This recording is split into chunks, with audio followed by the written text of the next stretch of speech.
Olá!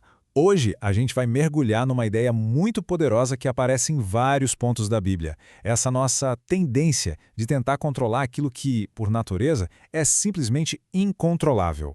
Essa aqui é a pergunta central, a pergunta que vai guiar toda a nossa análise de hoje. A gente vai olhar para 4 textos bem diferentes entre si e, mesmo assim, vamos ver um padrão surpreendente que surge sobre essa mania humana de tentar enquadrar, de limitar, de querer gerenciar o sagrado. Então vamos lá. A nossa primeira parada é lá no livro de 1 Samuel. E aqui a gente tem um exemplo mais literal possível de alguém tentando encaixotar a presença divina. Pensem na cena. Os filisteus acabaram de derrotar Israel numa batalha. E o que eles fazem? Como prova máxima da vitória, eles levam embora a Arca da Aliança. Para eles, era simples, um troféu de guerra, um objeto que significava a derrota do Deus inimigo. Foi tratada como qualquer outro objeto capturado. Só que o que acontece em seguida é fascinante. A arca simplesmente se recusa a ser um troféu. Lá em Asdod, a estátua do deus deles, Dagon, amanhece caída de cara no chão na frente da arca. Logo depois, pragas terríveis atingem a cidade. Aí eles a mandam para Gat e, a mesma coisa, pânico, doenças.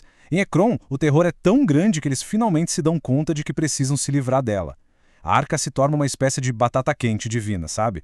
Deixando bem claro, de um jeito bem caótico, que a presença que ela simboliza não pode ser possuída, não pode ser controlada. Agora, vamos dar um salto de alguns séculos e ir para o Evangelho de João. Aqui, a tentativa de controle muda um pouco. Não é mais sobre um objeto, mas sobre uma pessoa. A caixa deixa de ser de madeira e passa a ser uma caixa de expectativas políticas. E tudo começa com um milagre assim, de proporções gigantescas. Jesus alimenta uma multidão de mais de 5.000 pessoas com quase nada.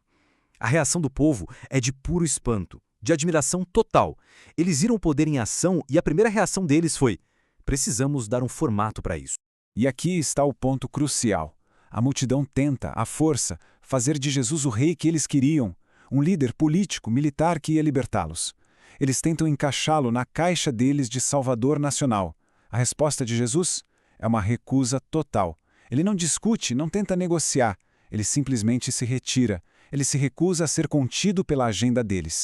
Nossa terceira análise nos leva para os Salmos. E aqui a tentativa de controle é mais sutil, mas talvez seja a mais comum de todas. Não é sobre um objeto, nem sobre uma pessoa. É sobre tentar manipular o próprio relacionamento com o divino. O Salmo 106 descreve um ciclo, um padrão bem destrutivo. O povo é salvo de forma milagrosa, mas logo em seguida esquece. Aí, movidos pelos seus desejos do momento, eles começam a fazer exigências a Deus, basicamente a testá-lo. Eles tratam essa relação como se fosse uma transação, quase como se Deus fosse uma máquina de vendas que tem que entregar o que eles pedem na hora que eles pedem.